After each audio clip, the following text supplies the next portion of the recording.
মই বিদ্যুৎ শইকীয়াৰ কথাটোৰ এটাই ৰিপ্লাই দিছোঁ, নদীবান আন্দোলন ফ্লপ, নদীবান ফ্লপ, গুৱাহাটীত মানুহক ভূমিপট্টা দিম বুলি ক'লে ফ্লপ।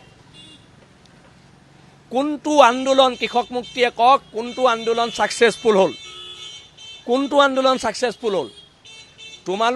তোমালোকে এজন বিধায়কৰ তলত বিধায়কৰ ভোট বেংকৰ কাৰণে কাজিয়া লাগি থাকিবা, আমাৰ জাতি সত্তাটোক ভেঙুচালি কৰিবা, বাংলাদেশীৰ ওচৰত মূৰ দোৱাবা।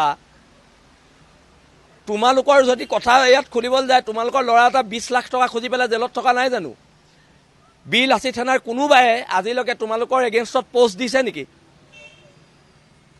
তোমালোকৰ এগেইনষ্টত আমি কিবা মন্তব্য কৰিছোঁ নেকি? শুনক, মই এটা কথা স্পষ্টকৈ কৈছোঁ, পাব্লিক টয়লেটকেইটাহে জেলত আছে, পইচা বিচৰাকেইটা।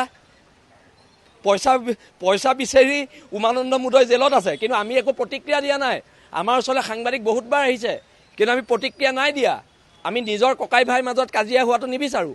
কিন্তু তোমালোকে দাম্ভিকতা কথা ক'বা, তোমালোকৰ MLA ভোট বেংক লাগে, আমাক নালাগে নহয়। আমাক অনা অসমীয়াৰ ভোটো নালাগে, হিন্দু বাংলাদেশী ভোটো নালাগে, আমাক মুছলমান বাংলাদেশী ভোটো নালাগে। আমি খিলঞ্জীয়া হয়, ইয়াত মূৰ তুলি জীয়াই থকা মানুহ। আমি এইবোৰ পলিটিক্সৰ কথা, যোনদিনা পলিটিক্সত আহিম কাৰো ভোট নালাগে বুলি কৈ আহিম।